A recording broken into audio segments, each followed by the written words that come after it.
Hello and welcome to Troyton Raceway on the coast of the Northern Territory, just outside of Darwin, not actually that far from the Hill and Valley Raceway that the supercars use, where you have a brand new circuit in the country, built especially for this race, and then I don't know who will use it, maybe anyone, who knows, maybe they'll come back, because I know they have gone back to circuits and hasn't really been used how they wanted to. Of course, we're not in the 2026 cars, as they're meant to be, of course, from the 2013 cars. I cannot talk. But yeah, qualifying is over, and we've had a very chaotic session. Well, I mean, not really chaotic session, but yeah, here's your grid then. We'll go through it now. Felipe Drugovich, unfortunately, had a bit of an issue with a Ferrari. We'll get a replay of, actually, we'll get a replay of that at the end, but he's at the back, unfortunately unable to set a lap in the Cadillac, and then it's Ocon in the Haas, Vesti in the Cadillac, Doohan in the Haas, we've got Aston Martin or Crawford, Pourchaire in the Audi, the Audis qualified really well last week in Fukuoka, so I'm surprised at that. Then it's the two RBs of Hadjar and Lawson, 16th and 15th. The other Audi of Bortoleto in 14th place, with Gasly in 13th, Maloney 12th. Pourchaire, by the way, finished second last week, no, third, sorry, so it was a big surprise from him, almost won if it wasn't for tyre issues in the final lap. Maloney 12th, Antonelli in 11th place. He qualified, I think it was not second, it was up near the front last week. Sainz in 10th, Leclerc 9th, much better qualifying than him from as last week. Norris in 8th place, not Jenson Button. Russell in 7th place, of course, your reigning world champion. Colapinto in 6th place, and great qualifying session from the Argentine in the Alpine, Lotus branded Alpine. Verstappen again, and much better qualifying from just me, I cannot talk today. Much better qualifying than last week. He starts in 5th place. With Oscar Piastri, not Sergio Perez, in the McLaren in 4th place. Behrman, your race winner and championship leader from last week, in 3rd place. Alexander Albon, we'll go through what happened to him in this session in a bit. But then Yuki Tsunoda on pole for the second weekend in a row. That is huge for the Japanese driver, who was almost going to be dropped. He was championship contender last season. I'm not actually sure where he finished, though. I think he had some unfortunate issues last week. As per usual, I'm not prepared. I don't really have championship standings available. I just know it's basically last week's results. I guess I could actually look at it if I wanted to. But yeah, 1.2 seconds is the gap between Tsunoda and Albon.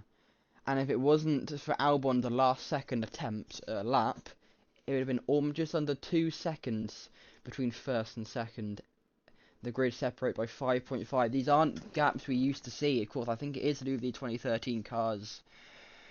And like it's mainly just Caterham and Manor, to be honest. But or Marussia, because like the gap between Vesti and Doohan in 19th and 20th is a second. Vesti isn't a bad driver. He won a race last year. Ocon, he's not a bad driver. He's a multiple-time race winner in Formula 1. Doohan as well was in the championship fight until near the end of the last season. Crawford, of course, the rookie, but he has shown pace. I don't really get why the Force Indians are so far back. But anyway, first of all, Drugovich, what happened to him? It was an incident with a Ferrari. Go on board. I think, yeah, it's already happened. On the very start of his first flying lap, in the very weirdly distorted Marussia Cadillac car. Not too sure. I mean, yeah, here we go. You can see the Ferrari coming out of the pits. I'm not too sure which Ferrari it is. But what on earth is that Ferrari doing? Is it Leclerc? It's not Leclerc, it's Oliver Behrman. What on earth is he doing in his second start for Ferrari? That is strange from Behrman. He just drove into Drugovich. Surely he should have had blue flags or something to show there's a faster car coming. What on earth is that?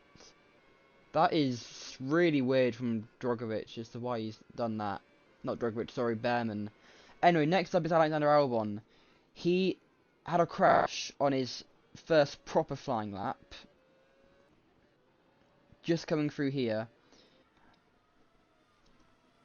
On the banked corner. It was a big hit. You can see him going around, and again, the really thought he just loses the car, and then it's hard hit into the wall. How he's managed to, you see the tyre going into, I think that's a karting circuit on the inside, and he just lost the car into the wall on the outside, and then you can actually see him getting it back to the pits, which he does actually was able to do. We'll get another replay on board of him this time, and if you look, the car just loses the car. It's a really strange accident. Let's get one more look at that.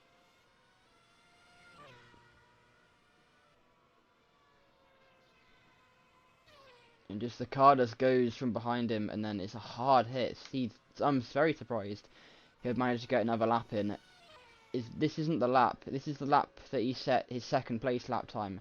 He had a lot of issue with traffic, and I mean, it's the cars that are a lot slower, the Caterhams, that have the issue. Here he is, I'm not actually sure which Caterham. It's either Ocon or Doohan. Sorry, Haas, obviously. That was Ocon who got in his way. Had to overtake him there, and then later on in the lap, you can see here, it's a V-carb and another Haas. Don't know which one. It's obviously Doohan, I don't know which V-carb it is. But he actually almost loses the car, hits the back twice hits the back of that V-carb, and then gets past Doohan on the inside as well. And would that have cost him all of that 1.2 seconds? I don't think so. But it's still, what could have been for Alexander Albon? Not often he gets on pole. Who was it? It was Liam Lawson. At least he was pitting anyway. That's quite poor from Lawson. But anyway, Yuki Tsunoda on pole. An absolute flyer of a lap. Let's go look for it. Where is it? It's the first lap he set of the session. So here it is, an onboard lap of Troyton. First proper